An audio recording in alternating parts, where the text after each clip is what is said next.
आपल्याला सर्वांना माहिती आहे की संयुक्त राष्ट्र संघाने शाश्वत विकासासाठी जागतिक परिवर्तन कार्यक्रम 2030 ला जाहीर केलेला आहे. त्यामुळं सर्वांना सोबत घेऊन चला, खरं ते या अभियानाचं एक हे आहे. आणि यामध्ये साधारणतः 17 शाश्वत विकासाची ध्येय आपल्या सगळ्यांना माहिती आहे की पूर्वी सर्वांना एकत्र गावामध्येच रोजगार निर्मिती व्हावा, गावामध्ये चांगलं काम जलसंधारणाचं असेल किंवा अनेक ज्या योजना आहेत, त्या सर्व ज्या योजना आहेत त्या सगळ्या योजना एकत्र आणण्याचं काम या अभियानातून होणार आहे.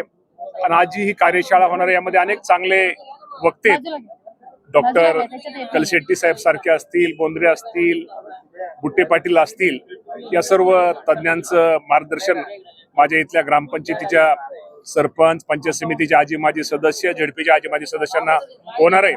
आणि ह्याचा निश्चित प्रकारे लाभ हे प्रत्येक जणाच्या गावाच्या विकासासाठी, एक गावाचा एक विकास, गावाचा एक चांगल्या प्रकारचा आराखडा तयार करून सर्व गावाला एकत्र आणून त्यातनं हा एक विकास, शाश्वत विकास होणार आहे, असा आजच्या या अभियानाचा एक उद्देश आहे.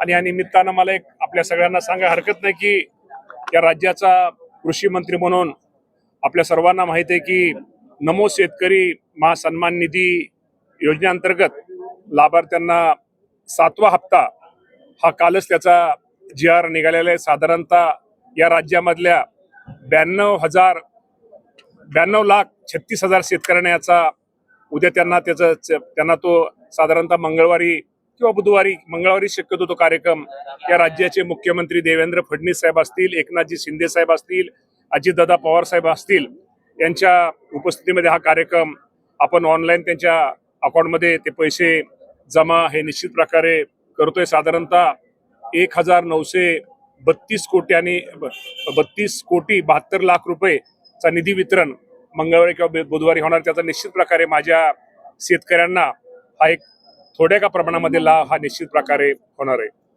मामा, काल ज्या पद्धतीने मराठा आरक्षणासंदर्भात राज्य सरकारने GR काढला, त्यानंतर ओबीसी समाजात मोठी नाराजी पाहायला मिळते. अनेक ठिकाणी GR जाळण्यात आले, GR फाडण्यात आलेले आहेत, आंदोलनं ठिकठिकाणी सुरू होताना. ह्या सरकारचं तुम्हाला एकच सांगतो, हे सरकार सर्वांना बरोबर घेऊन चालणार आहे. त्यामुळे ह्यामध्ये कुणालाही कुणावरती या बाबतीमध्ये जो कालचा विषय तो कुणावरती अन्याय होणार नाही, ही अशी मी आपल्या माध्यमातून सगळ्यांना खात्री देतो. भुजबळ यांनी नाराजी व्यक्त केलेली आहे. आमच्या ते प्री कॅबिनेटला तर स्वतः मी त्या मिटिंगला हजर होतो. त्या प्री कॅबिनेटच्या मिटिंगला भुजबळ साहेब स्वतः हजर होते. असं मला वाटत नाही त्यांनी बहिष्कार वगैरे टाकला असावा. निश्चित प्रकारे इतर त्यांना कुठलं एखादं काम वगैरे अचानक कुठलं तर निघालं असावं, कारण त्याच्या अगोदरच 15 मिनिटं ते आमच्या बरोबर सगळ्यांबरोबर होते. बोलून दाखवले त्यांनी नाराजी जाहीरपणे व्यक्त. या बाबतीमध्ये आपण भुजबळ साहेबांना विचारलं तर बरं होईल. तुम्ही उपसमितीचे सदस्य आहे, तुमची भूमिका काय असणार आहे? जी ओबीसीची मंत्री उपसमिती GR आलाय, तुमचं नाव आहे त्याच्यामध्ये, तुम्ही ओबीसीचे मंत्री म्हणून नेमकी काय भूमिका? शेवटी अजून त्याची काय कार्यप्रणाली कुठं अजून निश्चित झालेली नाही. त्यामुळे निश्चित प्रकारे आता त्यावेळेस बैठका ज्यावेळेस होतील त्यावेळेस तो योग्य तो निर्णय सगळ्याच होईल. आणि सर्व आपल्याला नुसतं ओबीसी किंवा नुसतं मराठा समाज, आपल्याला सर्वांना बरोबर घेऊन हे राज्य न्यायचं. त्यामुळे सर्वांनाच बरोबर घेऊन आणि सर्वांचाच विकास आणि सर्वांनाच न्याय देण्याची भूमिका ही राज्य सरकारची राहणार आहे.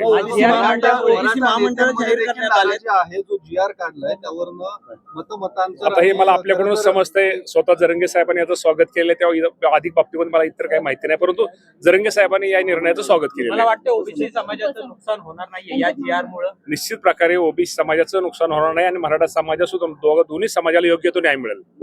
स्थापन केली त्याच्यामध्ये भाजपचं वर्चस्व जास्त वाटतं. असं वर्चस्व वगैरे कुठल्या पक्षाचं नसतं. सर्वांचंच लक्ष असतं. कुठलाही पक्ष, शेवटी आम्हाला हे सरकार आहे, त्या सरकारमध्ये सर्वांना बरोबर घेऊन जायचं.